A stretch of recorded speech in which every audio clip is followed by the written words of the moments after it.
C1. You are listening at FameTV.info. At the edge of the green belt of Mia's clubhouse, two young and fashionable girls stood with their heads together, staring at the two handsome men who were getting out of the car at the front door of the clubhouse, and whispering to each other. Which one? The one on the left, the one that looks really handsome. Holy sh*t, these two are both very handsome, okay. Are you sure it's the one on the left? Of course. If you make a call in Hong Kong, I will immediately investigate it for you. There is absolutely no mistake, but if you really want to do that, isn't that too extreme? Humph. The girl wearing white pencil pants and a green vest smiled sinisterly. How can I not give a big present on a big day like tomorrow?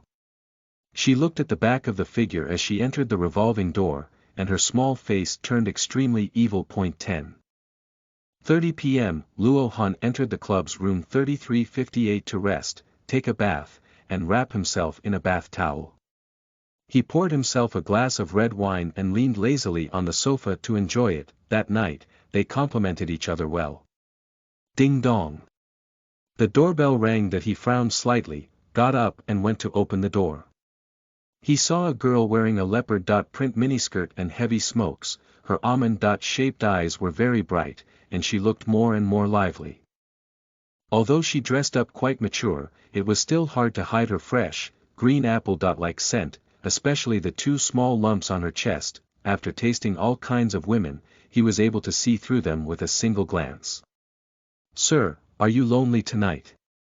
Do you need any special services? Bai Chu Xia made a coquettish sound with her nose, then gently leaned into his embrace, bringing up a fragrant wind. How can a child be so bold these days? Luo Han thought with a headache, but what was terrifying was that this fragrance was causing his heart to heat up as he looked down at the girl that pounced into his arms like a kitten. Sir, my father is dying from a serious illness, and I have no choice but to take this path. Please don't refuse me, please help me. Bai Chu Xia's small face wrinkled as she cried sorrowfully. Her small hands wrapped around his waist, her face pressed against his chest muscles. Her developing chest was pressed between his chest and abdomen, alluring him in every way. Luo Han chuckled, little sister, this move, you've told your benefactors before. He knew she was lying, but damn it, it wasn't more than the chest of the B-cup that tempted him. Bai Chu Xia raised her head timidly and looked at him innocently with her big watery eyes. You are really the first one. We'll know soon enough if it's the first one. Luo Hanheng picked up the little demoness, closed the door with his feet, and walked into the bedroom. He threw her onto the bed, removed the towel from her waist, and pressed down her strong body like a lion. Bai Chu Xia's mouth opened into an O shape.